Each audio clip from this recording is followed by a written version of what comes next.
Sejam muito bem-vindos ao Ei, Fala Direito! Eu sou Camille Nunes. Eu sou Ana Clara Duarte. Somos alunas do segundo semestre de Direito na FATEP, Faculdade de Tecnologia de Piracicaba, e vamos falar sobre assuntos jurídicos e legais no Brasil e no mundo que sejam interessantes para vocês. Para contextualizar melhor o tema no episódio de hoje, a gente vai falar um pouco sobre situações muito importantes que estão acontecendo aqui na nossa região, desde as queimadas até um desastre ecológico que aconteceu aqui na nossa cidade de Piracicaba, em relação ao rio, onde foi feito o despejo inadequado de resíduos tóxicos que acabou acarretando na morte de milhares de peixes. Estamos aqui para ajudar a gente a entender sobre esses temas e ações necessárias. O prazer de receber o promotor de justiça Ivan Carneiro, com vasta experiência em direito ambiental. Ele vai nos trazer uma perspectiva legal e prática sobre como podemos e devemos proteger nosso meio ambiente. Como a fiscalização é realizada para garantir o cumprimento da lei sobre as queimadas? Olha, a questão ambiental ela tem várias vertentes, né? Uma delas, né, é a questão justamente de preservação da vegetação nativa, né? As queimadas, você vai ter o incêndio, né, que é aquele acidental, e a queimada que vai ser direcionada, por exemplo, para fins de agricultura, né, para cana, etc. Então, você tem uma série de medidas preventivas, como você perguntou, que vai no sentido de que formar aceros, basicamente, né, você tem aceros largos para proteger do vento. Recentemente, tivemos grandes incêndios aqui na região e em Ribeirão Preto. Chegou a pular um rio de grandes proporções, que é o Rio Pardo. Então, assim, nem sempre o acero vai ser o suficiente para que haja essa contenção. Então, a educação ambiental é muito importante, né, para que as pessoas evitem a bituca de cigarro, evitem a fazer uma queimada de lixo em casa, por exemplo, que acaba gerando, inclusive, incêndios urbanos, zona rural muito mais, né, esse risco é muito maior. As pessoas, às vezes, fazem uma queimada de palha da cana-de-açúcar para efeitos de preparar a terra para um próximo plantio, e isso acaba ocasionando, em momentos inadequados, momentos que a umidade é muito baixa, então a ignição dessa vegetação é muito rápida, o sentido dos ventos, né? Então são questões que a gente procura. A Polícia Ambiental tem um trabalho preventivo, o próprio Ministério Público tem trabalhado conjuntamente com a Polícia Ambiental, com o Corpo de Bombeiros. Nós temos aqui na nossa região 5 inquéritos civis, que estão sendo 5 procedimentos administrativos de acompanhamento, que a gente chama de PAA, que acompanha a política pública preventiva em relação ao incêndio, que a gente armou isso por blocos. Então, você vai ter o bloco de Piracicaba, né, o bloco de Limeira, o bloco de Rio Claro e assim por diante, né, com municípios que são próximos, que as defesas civis desses municípios, compostas com equipes de veículos, de caminhão tanque, né, para transporte da água, bombas postais e outros equipamentos preventivos, enxada, foice, etc., para rebater aquela bomba postal que você vai específico, drone tem sido utilizado também, aeronaves em situações mais graves para combate a esses incêndios. Só que esses incêndios eles causam grandes transtornos próximos de rodovia, inclusive acidentes, e para isso você tem que ter a margem, né, do rio, da rodovia, melhor dizendo agora, ela tem que estar também protegida, né? Tem que haver uma limpeza periódica. A gente tem trabalhado isso junto ao DR, que é o Departamento Estadual de Estrada de Rodagens, para fazer com que eles façam buscar, né, com que eles cumpram efetivamente com essas medidas preventivas. E aí você tem a Artesp, que é a Agência de Transporte do Estado de São Paulo, em relação às concessionárias privadas que exploram trechos de rodovia mediante pagamento, tal, que eles tenham esses postos de combate, com caminhões, que se façam um monitoramento por trechos para detectar um incêndio logo no começo. Porque a grande probabilidade que você tem, né, é justamente de evitar o incêndio ou reduzir as suas consequências. Quanto mais rápido você chegar, melhor. Um incêndio que dura horas, que dura dias, o estrago é muito grande. E isso aconteceu bastante, né, há 1 ou 2 meses atrás, aí, de incêndio aqui na região mesmo, de ficar 5 dias queimando. Precisou vir helicóptero da Defesa Civil de São Paulo, as próprias usinas também têm as suas brigadas, né, de combate a incêndio, para câmeras de monitoramento de alto nível, para perceber em elevados níveis, né, para perceber facilmente a detecção de um início de fogo. Muitas vezes a usina bota fogo para facilitar a cortada, mas em outras vezes a usina leva um prejuízo, os agricultores levam um prejuízo se o fogo nessa cana pegar quando ela ainda não tiver madura o suficiente para a colheita, que aí o rendimento é menor. Então, e é uma obrigatoriedade de coleta rápida. Então a questão das queimadas e dos incêndios, né? Essa queimada dirigida ou esse incêndio acidental de floresta, são situações que preocupam muito, que demandam um cuidado contínuo de preparação de equipes técnicas dos municípios, inclusive. Então é sem parar, né? A gente Não, é um trabalho permanente. A gente instaurou esses procedimentos que estão sob a presidência da doutora Alexandra Faccioli Martins, que eu tenho auxiliado, né? Quando eu presido um inquérito, ela me auxilia. Quando ela preside, eu a auxilio. Justamente para fazer esse trabalho com reuniões periódicas, com checagens de protocolos periódicos. Interessante. Está sendo oferecido algum tipo de incentivo ou programas voltados para a conscientização da população? Porque não adianta muito a gente só agir no legal, sem o fogo, porque tem alguns casos assim, né, de queimada das pessoas. Tem muita queimada criminosa aí nesse meio também, né? Já na região de Ribeirão Preto teve até um funcionário afastado da CETESB, do órgão ambiental, talvez tivesse algum problema, inclusive de controle psicológico, foi um dos que colocou o incêndio. Então você tem desde suspeitas que o crime organizado, que hoje já tem usinas, que já tem grandes propriedades, está colocando fogo, proprietários que aproveitam da situação para fazer queimadas de pastos de plantio, que aí depois você tinha ali uma floresta, né? Essa vegetação que já não podia mais ser cortada por estágio avançado, ela, uma vez queimado, é mais fácil de se colocar, voltar a ser agricultura agriculturável, de usar como pasto para o gado, né, pecuária, sem que a população reclame muito. Então, é uma situação que ocorre com muita frequência, e a educação ambiental nessas circunstâncias pouco influenciaria. Nessas circunstâncias, quando é doloso, quando é proposital. Acontece que muitas vezes esse incêndio é acidental. É um trabalho que ainda precisa ser muito incrementado, né, pelas escolas, pelas igrejas, pelas instituições, pelos clubes e tal, e pelos próprios órgãos públicos, de uma maneira geral, levar mais educação ambiental como forma preventiva de combate a incêndios e queimadas. Falando um pouco, assim, mudando o assunto, sobre a catástrofe do Rio Piracicaba, que ocorreu o despejo inadequado de resíduos, a gente gostaria de saber um pouquinho se houve uma limpa no rio, assim, os peixes mortos, uma retirada, ou uma tentativa de limpar o rio, algo do tipo? Sim, era necessário fazer isso, porque o apodrecimento desses peixes, a putrefação, né, dessas espécies, geraria uma outra poluição, né, uma outra degradação da qualidade da água e consequências aí, variadas aí para a biodiversidade. Então, houve essa preocupação, em princípio foi liderado pelo município de Piracicaba, os outros municípios aderiram, as usinas aderiram, a própria empresa concessionária de resíduos, né, recebeu esse material mediante pagamento, mas recebeu também, acabou cedendo caminhões. Neste ponto, foi o único ponto que a usina ajudou até agora, já mais para o final dessa remoção, eles também contrataram alguns caminhões para transporte desses 235 mil peixes que morreram, que foram todos enterrados, né, para evitar esse apodrecimento e essa duplicação da degradação ambiental, né? Então, eles não tiveram não teve nenhuma... Porque muitas pessoas que dependiam, né, desses peixes, Os pescadores, eles se recusaram. Nós os chamamos para uma reunião para auxiliar. Como eles negam a autoria, eles entendem que não foi eles os causadores, né? Então eles se negam, mesmo a título voluntário, sem assumir a culpa. Falaram, olha, a gente já fez muito em ajudar na remoção dos peixes. Resumo foi isso. Mesmo que tenham sido pagos para ajudar em uma parte. Não, na parte da remoção, a parte que eles fizeram, eles colaboraram financeiramente. Quem estava sendo pago era a Piracicaba Ambiental, que é a empresa que trabalha com lixo, com resíduo sólido urbano aqui no município.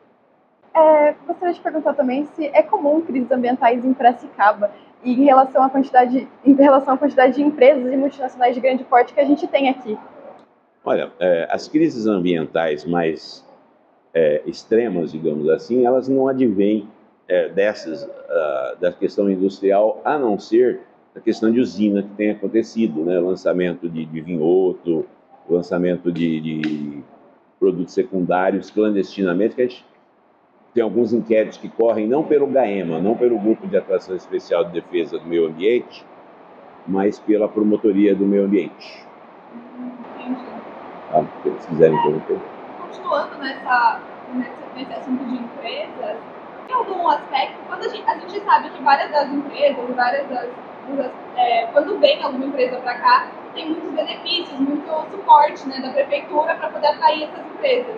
A título atrativo tem algum ambiental, por exemplo, alguma isenção, ou não? Olha, em termos de o Estado, por exemplo, ele tem um ICMS verde, né? Eu não tenho assim, detalhes para te dar do funcionamento desses incentivos, mas se estudam, tem algumas propostas a serem feitas, inclusive, que tramitam, né? Como, por exemplo, a questão da servidão ambiental. Essa é válida, o pagamento por serviço ambiental. O que é isso, na verdade? São as grandes propriedades rurais que têm um excedente de área de vegetação, que hoje funciona assim. A propriedade ela tem que reservar 20% entre reserva legal e área de preservação permanente. A área de preservação permanente, ela varia segundo a largura do rio. É aquela faixa de proteção marginal de ambos os lados do corpo d'água, seja qual rio for. Quanto maior o rio, maior a área a ser protegida. Então, essa faixa de preservação permanente, que a gente chama de APP, área de preservação permanente, mais a reserva legal, que é onde tiver um maciço florestal, seja no meio da propriedade, na cabeceira, aqui embaixo, no total seriam 20% que toda a propriedade é obrigada a ter na região sudeste. Na região central, 50%, na região amazônica, 80%. Mas aqui para nós, 20%. Então, se você tiver acima de 20%, você poderia receber por PSA, que é o pagamento por serviços ambientais, aquilo que você preserva acima disso, recebe uma cota anual. Então, esse tipo de incentivo, PSA, existe em Piracicaba, tem lei municipal aprovada e alguns municípios da região também têm. Você poderia também ter algum benefício tributário. Aí eu desconheço em nível municipal, em nível estadual tem. Entendi. Bom, para encerrar aqui, como o legislativo pode colaborar com órgãos de fiscalização para garantir a aplicação das leis ambientais?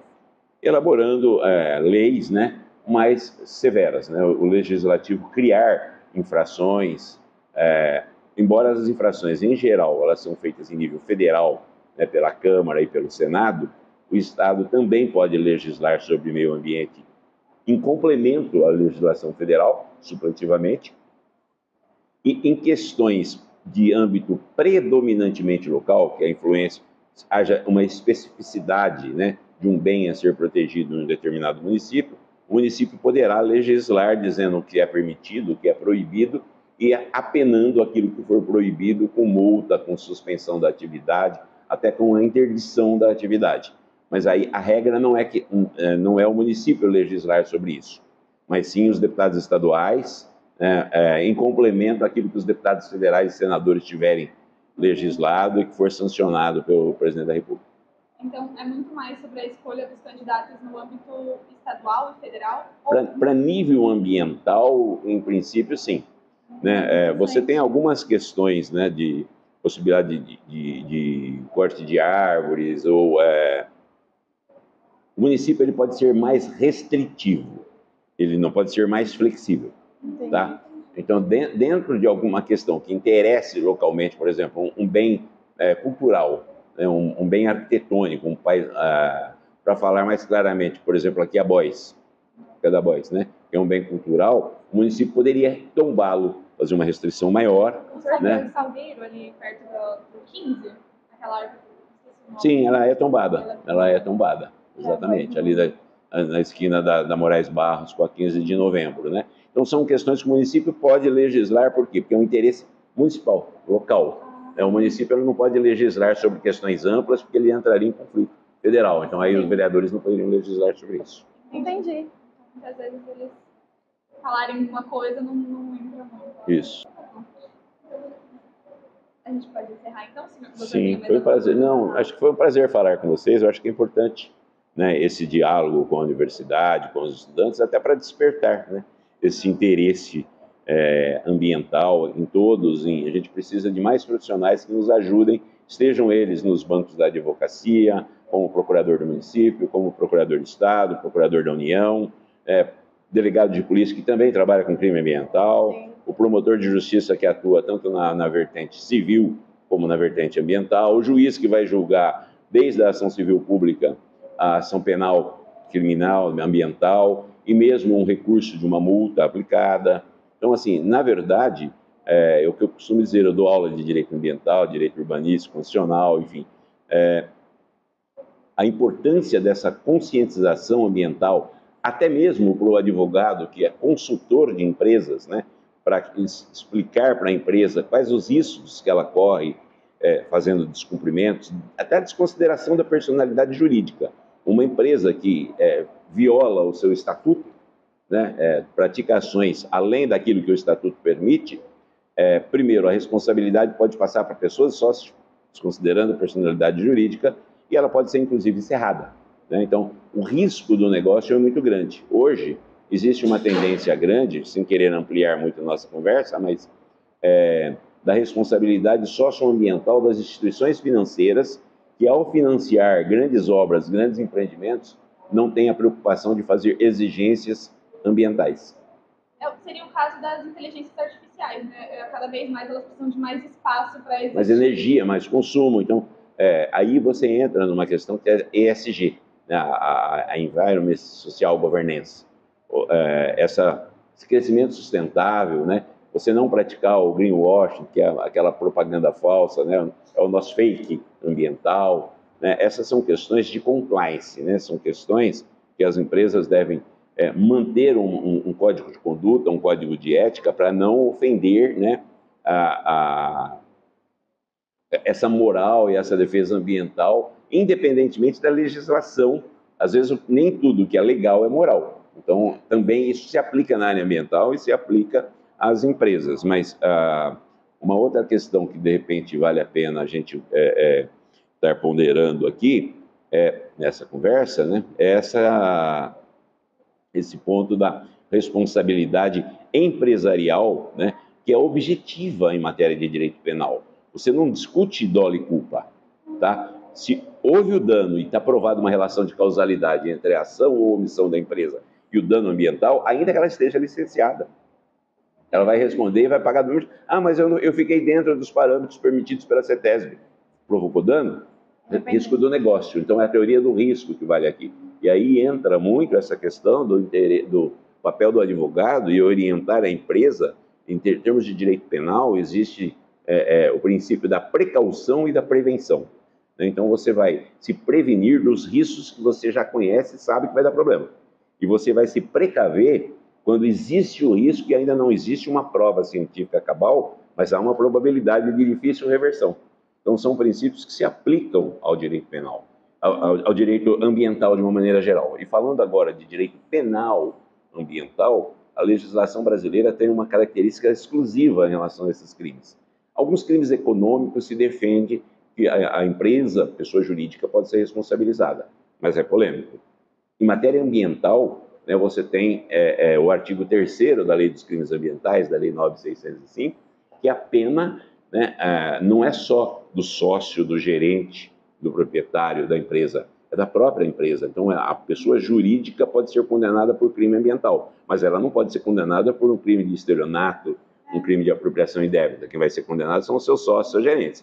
No caso ambiental, não. A empresa não vai ser presa, obviamente, porque a empresa é uma pessoa fictícia, né? É a teoria da ficção da personalidade jurídica. Mas tem penalidades específicas, por exemplo, proibição de contratar com a administração pública, de manter uma praça, de manter um jardim. Entendi. Então, assim, a gente tem muitos instrumentos ambientais que precisariam ser melhores explorados pelos profissionais do direito, e é um campo muito em ascendência. Esse é o recado final que eu gostaria de dar. É um campo que, ainda mais com mudanças climáticas, toda a cautela até para a integridade do negócio. Hoje o Banco Central, quando ele disciplina a responsabilidade socioambiental das instituições financeiras, ele não está fazendo isso porque ele é bonzinho. Ele está fazendo isso porque isso pode quebrar o sistema financeiro e, por tabela, quebrar o país. Então, a preocupação que você tem de agir, de financiar bons projetos para evitar a responsabilização do banco, a quebra do banco e do sistema financeiro como um todo. É muita coisa. Posso só fazer mais uma última pergunta Claro. que me surgiu enquanto o doutor falava? Em Piracicaba, em comparativo com outras cidades aqui da proximidade, a gente teria uma boa legislação, uma boa segurança ambiental nesse quesito? Olha, poderia melhorar bem. Ela talvez esteja acima da média, mas Não significa que é bom. não diria que é modelo. Nossa. Tá? Principalmente nas questões rurais, de regularização de área urbana, núcleos urbanos informais. Tem nascido muitos ranchos, muitos núcleos fora da cidade, isso é péssimo. Porque ele, além de distorcer, né, a vocação rural, vocação agrícola, pecuária, né, você faz com que o município gaste para levar água, recolher lixo, né, contamina o solo, porque aí ele não vai recolher esgoto, o lixo vai acabar sendo jogado a qualquer lugar, contamina o lençol freático. Eu tenho trabalhado fortemente nessa questão de não refazer regularizações de loteamentos que surgiram após 22 de dezembro de 2016, que é o marco legal. Muitos loteamentos surgiram depois, existem mais de 50 loteamentos rurais que estão com ações civis públicas para serem demolidos, porque distorce a vocação rural da zona rural. É uma cidade, Piracicaba é uma cidade que gosta, né, de ter... Até porque tem um município muito grande, tem muitas áreas, tem o Rio Tietê que corta, então tem atrações turísticas que estimulam a formação desse tipo de rancho. E aí precisaria melhorar bem a legislação. A gente tem muita coisa a melhorar ainda. Agradeço muito a participação do doutor, foi de extremo... Foi um prazer. Foi um prazer. Estar aqui com Nossa, vocês. prazer é nosso, com certeza. Muito obrigada. À disposição. Obrigado. Liga o microfone, Diva. Ai, que nervoso. Pode ir? Eu falar assim, bom dia, boa tarde ou boa noite, conforme seja a hora. Sejam muito bem-vindos ao Rei. Aqui trazemos os temas mais importantes e urgentes sobre todos os assuntos jurídicos e legais que a gente possa o quê? Que possam ser interessantes, né? Tá bom, peraí. E no episódio de hoje vamos abordar. Você tá louca pra abordar alguma coisa, né? E agora? É isso? Aí é isso?